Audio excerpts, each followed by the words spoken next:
Hello Year 11, I hope that your revision is going well. Today I'm just going to run you through theme E, so religion, crime and punishment, and each slide is going to have some of the different topics that you will have looked at throughout the course, and it's just going to be a bit of a reminder of some of those, and we're obviously going to have a look at the Christian and Muslim views of each of those. So just a bit of a reminder with your spec that you've got there on the screen. So you've got your two different kind of sections of this. So you've got your religion, crime and the causes of crime. And then you've got your kind of religion and punishment section. So the first part of that is going to cover, well, as you can see there, it's going to cover your reasons for crime, thinking about the different reasons and causes of why people do the things that they do. And then your second part, which is all about kind of the punishment side, is all about the different types of punishment, what the different punishments aim to do, and some other kind of ethical arguments that come off of some of those punishments. Okay, so some of these keywords and concepts are hopefully really familiar to you guys at this point in the course. But you've got your kind of retribution, reparation, deterrence, reformation, all kinds of aims of punishment and types of punishment. So I won't read through all of those for you, but you've got them there. There's a few other kind of keywords and concepts that I'm going to be referring to, and that it will be good for you guys to make sure that you've got to grips with them, you understand them, and you've got examples for each of them as well. So just a few of those that I'll go through. So manslaughter, that's the kind of lack of intention and not a premeditated crime, like murder. So perhaps your kind of self-defense, things like that. So it's all about the kind of good/evil intentions, that kind of part of the course. Capital punishment and community punishment, we will go through those in when we talk about the different types of punishment, and we'll have a little look at those in a bit more depth. Obviously punishment, crime, we've gone through those as well. And forgiveness is just that real kind of important idea, especially for religions, that we will have a whole kind of slide on as well. Hate crime is another one that I wanted to touch on, just because that will come up in causes of crime, but obviously that's something that's quite distinct in its own right, and it's obviously involving violence that's targeted at a person because of maybe their race, maybe their religion, sexuality, disability, gender, things like that. Okay, so just to take you right back to the kind of beginning of your course, where we really kind of spoke about the different types of law. So obviously when a crime is committed, they're going against one of these different types of law. So the UK Parliament generally decides our laws. Obviously we have the police arresting people who've broken those laws, and then generally there's a kind of judgment or a punishment that comes out of those offences, out of those crimes. So there's lots of different reasons why people do this, and there's lots of different ways that they can be punished for these things. But generally, we're thinking about the two different types of law. Civil law, which is between private individuals, so between different people, and these can be settled in small claims courts. And then you've got your criminal law, which is an actual kind of breaking of the law, and is monitored by the police and will result in either magistrates or Crown Court. So as we know, which you should have looked at when you did your kind of intro lesson, having a little look of how the kind of legal system is made up in the UK, you've got the Crown Court, where there's judges and they sentence people for crimes, and there'll be prison services for those crimes. So that's where your kind of more extreme crimes are handled. And then you've got your lesser offences, which are handled by the magistrates' court. So these different types of law and breaking of these laws are things that we should really kind of be considering as we go throughout this theme E, as we're kind of considering all the different types of crime, all the different types of punishment. These two laws, and obviously Crown Court and the Magistrates' Court, is something that's going to provide a real kind of big backbone to what we're thinking about. And then the last thing I want to leave you on this slide is this idea of moral law. So obviously in terms of actual law, we've only got those civil and criminal. But in terms of like unwritten laws, we've got this idea of moral. And I want us to keep having a think about, obviously, as we relate it to our religions, the bigger questions, the bigger picture, thinking about what we actually mean by moral. So thinking really about being concerned with the right, the wrong, the good, the evil intentions, those kinds of things.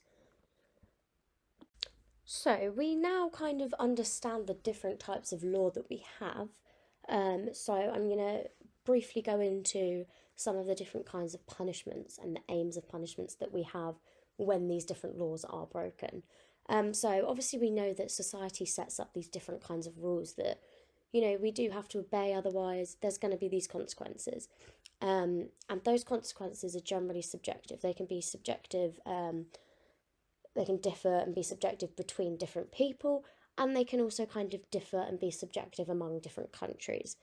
That's why we have our kind of judicial systems that set different punishments, and they guide judges, and the sentences are kind of handed down, and there's a whole massive kind of process with these. Society generally uses these punishments as a whole, so all of the punishments that we're going to look at, to kind of give the victim a little bit of support, a little bit of kind of validation, recognition, making the offender pay for what they've done, those kinds of things. And in the UK, we know that prison sentences and community service and things like that are very kind of common. And then in other countries, there is the use of capital and corporal punishment. Corporal being that kind of physical punishment, so physical pain, torture, things like that. Whereas capital punishment is obviously talking about the death penalty, which we will go into a lot more detail on. So we now need to have a little think about the aims of punishment. So before we have a look at the specific types of punishment, we need to know what it is that they aim to actually do, and we need to have a look at the religious responses and views towards these. So the first one I'm going to talk about is protection. Now, protection isn't one of the ones that's listed in your revision guides or your textbooks, but it's a really, really important one to think about. And you'll be able to infer some of the religious responses to these by looking at your other kind of punishments, aims of punishments. So protection is this need, a legal kind of need for protection of society from dangerous criminals. So this can also work the other way, which is quite interesting about this. So yes, society needs protecting from the criminal in the first place. But once a criminal is kind of outed and distinguished as a criminal, there's the argument that they might also need protection from society, from some kind of backlash or rioting, or people kind of seeking out their own revenge, or being kind of vigilantes, those kinds of things. So this is a really, really interesting kind aim of punishment that is quite popular, and you'll probably see it in quite a lot of the arguments for a lot of the punishment that we use in the UK. So our next one is going to be retribution. So simply put, this is basically the idea of taking revenge. It's quoted there quite nicely, getting your own back. So in terms of Christianity and Islam, we've basically got the same kinds of quotes from, we've got the Christian one from the Old Testament, from Exodus. Life for a life, eye for an eye, tooth for a tooth. A pretty basic one that you guys probably are quite familiar with. So that's the idea of, being able to take something that someone may have taken from you. Do what someone has done to you, do it back to them in the same light. And then Islam have also got this saying from the Quran, very similarly, they say, we prescribed for them a life for a life, an eye for an eye. So it's the same kinds of things. It's really kind of advocating for this idea of, being able to allow criminals to receive the same thing back, but not greater than they have dished out in the first place. Okay, moving on to our third type aim of punishment, which is reformation. Now, this is one that we'll go into a little bit more detail and is really, really kind of important for religious responses. So this is a really, really important one that they use, and There's lots of examples of this as well. It's all about this idea of changing the nature of the person that's offended and allowing them to kind of rejoin society using education, work programs, lots of different things like that. And Christians obviously believe in this because, everyone gets that second chance. A really, really important idea with forgiveness as well that we're going to have a look at. And then your final one that I want to talk about briefly is deterrence. So, simply put, again, it's a preventative measure put in place to ensure that people are put off committing crimes. So they're fearing the punishment, they're fearing the consequences, fearing, what prison might be like for them. And then religious responses to this are generally thinking that, we've got Sharia law as well. That's a very kind of important one to think about when we talk about deterrence in terms of Islam. So, the kind of corporal punishment things that is generally going to act as quite a big deterrent for most Muslims and most people as well, if they know that that could be a consequence. Okay, so linking very, very nicely into this idea of reformation as an aim of punishment is also the idea of forgiveness, which is really, really prevalent in both Islam and Christianity, as we know from our beliefs and practices. So it's a real kind of core belief for Christians, especially in terms of Jesus, to really, really emphasise this idea of forgiveness. You've got loads of quotes there that you can draw on. So it's really expected to be forgiving. You've got forgive us for our sins, for we forgive those who sin against us. I tell you not 7 times, but 77 times. So all of these different kinds of quotes that you can really use in your exam questions, in your 12 markers, in your 5 markers. All different examples of how religious people would view punishment and their attitudes towards punishment and crime in general, really. So forgiveness is a really great way of explaining this idea of reformation as well. We've got some examples here with prison chaplains as well, offering prayer visits to those with no visitors. They run kind of education and reparation workshops, generally just kind of allowing people to live their lives and be able to kind of better themselves and ready them for joining back into society if, that is permitted. And then you've got your last kind of example here of Maureen and Alan, who Alan was killed and attacked unprovoked, and this is the quote that Maureen gives. I thought Alan would forgive them. It's Christmas Day and I didn't want to carry the anger, all that destructive anger in my life. So here she's kind of responding to the crimes with this kind of forgiveness as Jesus would preach. So it's a really, really powerful kind of statement there as well in terms of crime.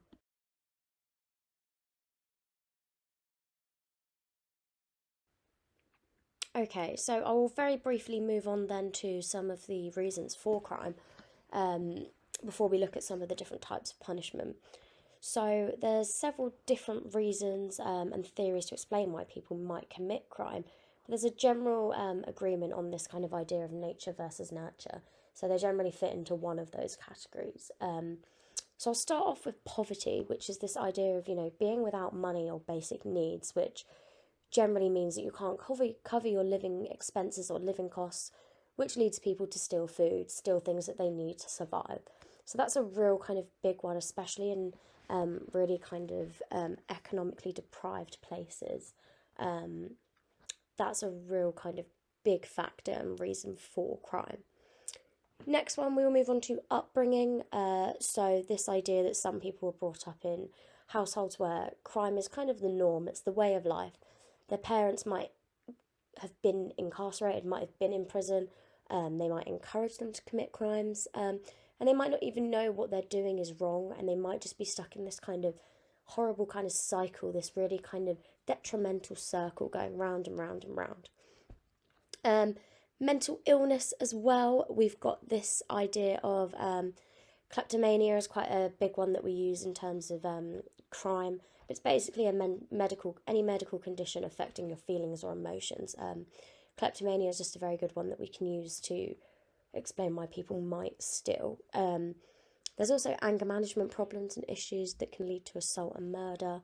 And courts will punish these individuals, but if you're found kind of medically unfit, proven by a doctor, you will, be allowed to go down a different route than the normal judicial system.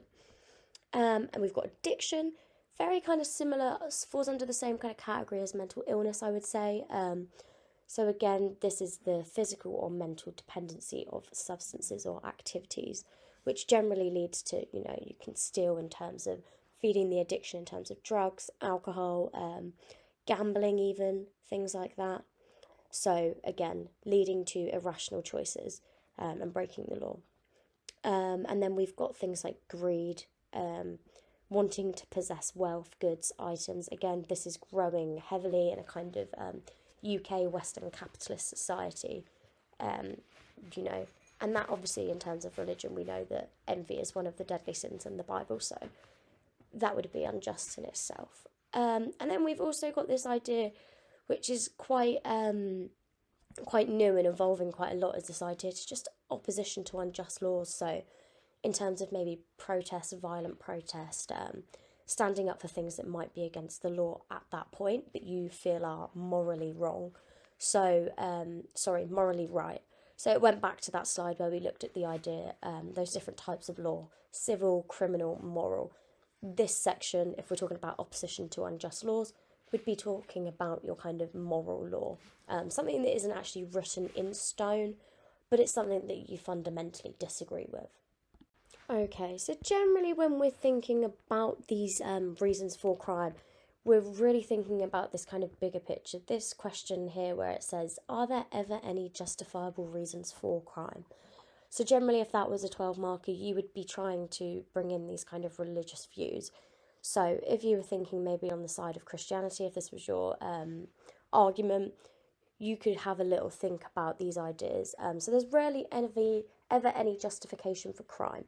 God provided these laws and authorities to uphold the laws, therefore they should be honoured. You can reference the Bible, you can reference Romans there. There's no need for people to steal if they're following God's rules. The Pope used that as a quote as well. So there's obviously laws and things in terms of Christianity, Catholics as well, being against drunkenness, so being against drinking alcohol. So that addiction aspect that we talked about, those reasons, that wouldn't be justified in the eyes of some Christians. Remember, some Christians. And then you've got some quotes there as well that might be quite helpful, just to add in as you're going through maybe some of your 12 markers. And then if you turn over to the kind of the Muslim side, you would also have that issue. It's prohibited, it's haram, it's a sin to abuse drugs and alcohol. So again, addiction in that sense, leading to crime, would also not be a justified reason for crime. And then they've also got this idea of taking a bit of an issue with using poverty as well as a reason or a justified reason for crime. As we know, we've got one of the pillars as zakah, which is donating your 2.5% a year to charity, and also kind of donating during both of those Eids, sharing with the community, sharing in meals, giving gifts, those kinds of things. So they might take issue with that when they have such kind of charitable acts already in place.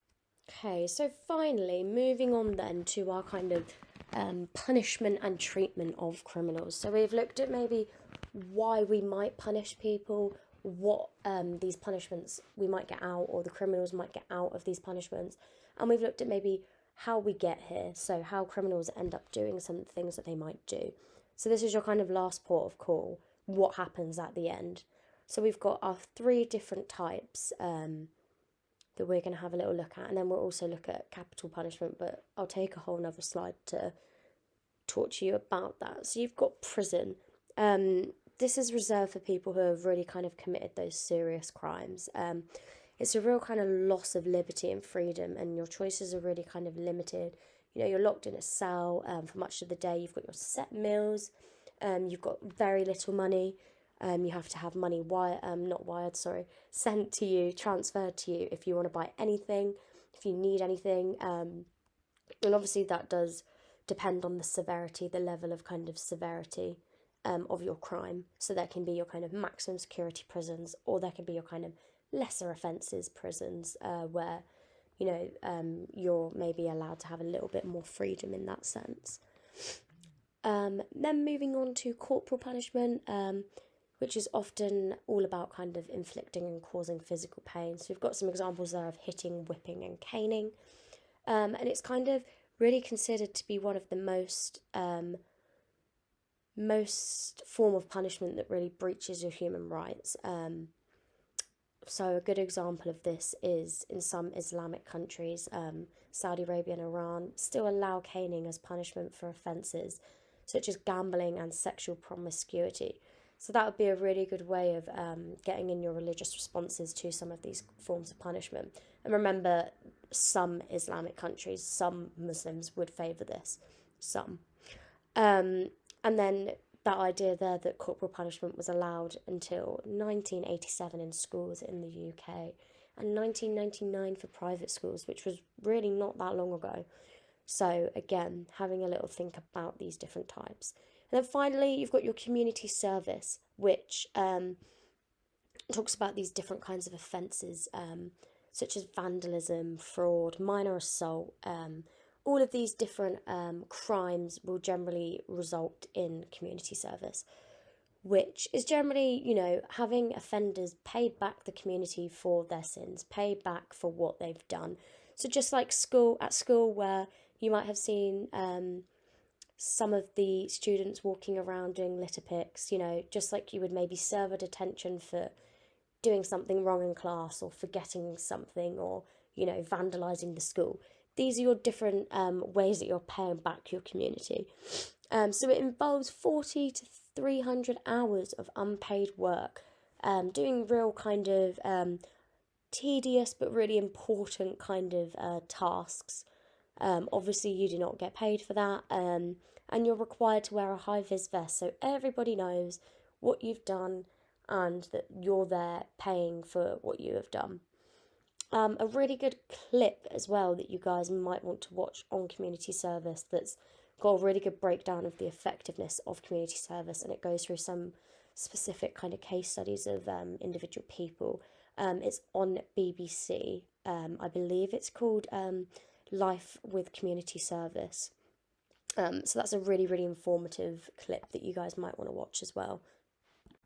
So just leading on from that, discussing community service, I'll go straight into the religious responses to community service. So in 2007, we've got the Church of England publishing a report that really kind of supports programmes to rehabilitate offenders, such as community service and counselling.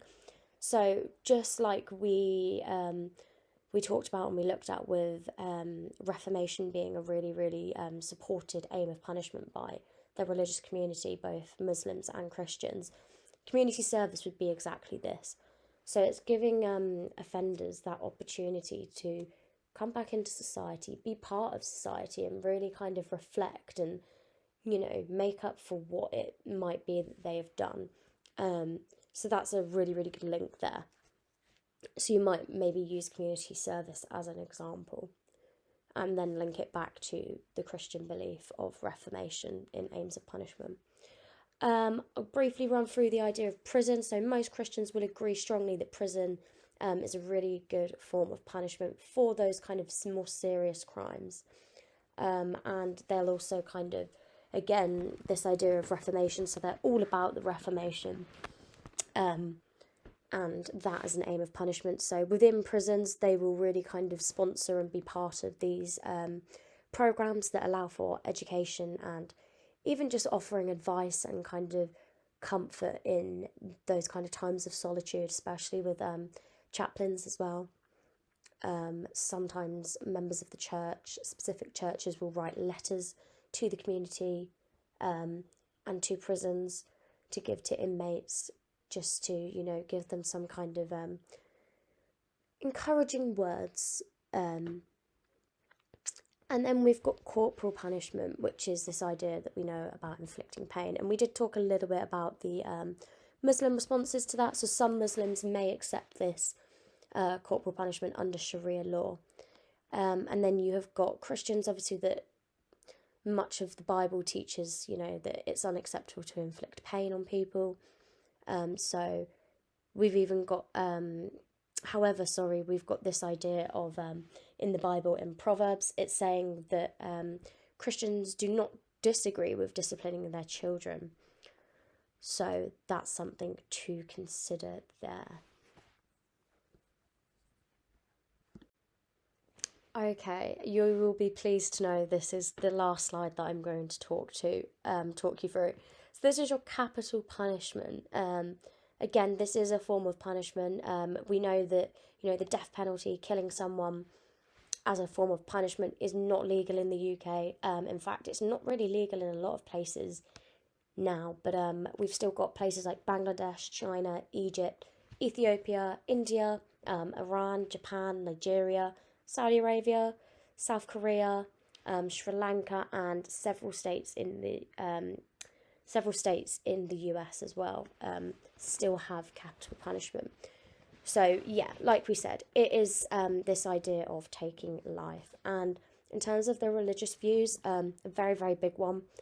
It goes against this idea of sanctity of life, which you will have covered when you looked at maybe abortion and euthanasia. So it's this idea that God gave us life, only God can take away this life, and this life is so precious and sacred because it's God-given that God only has the right to take it away. Some may argue that perhaps this sanctity of life argument is kind of not relevant in terms of capital punishment if, you know, the offender has already committed a crime and taken life, but that's just one way of looking at it. So there's lots of different arguments for the death penalty. A lot of people would say that it's a justifiable retribution for serious crimes. There's the idea that the Old Testament supports that. It's definitely a deterrent if we're looking at our aims of punishment. I mean, you know, the fact that you might be killed in some of these heinous ways by the state definitely could be a deterrent. A lot of ideas about giving the family, the victim's family, a real sense of kind of justice, that they know that, as well as this idea of protection as well. So justice, protection. You know, if that offender is dead, there's no possible way of them being able to come back and continue hurting the family or any other victims. It's also a lot cheaper for taxpayers. It costs £40,000 a year to sustain one prisoner for 1 year.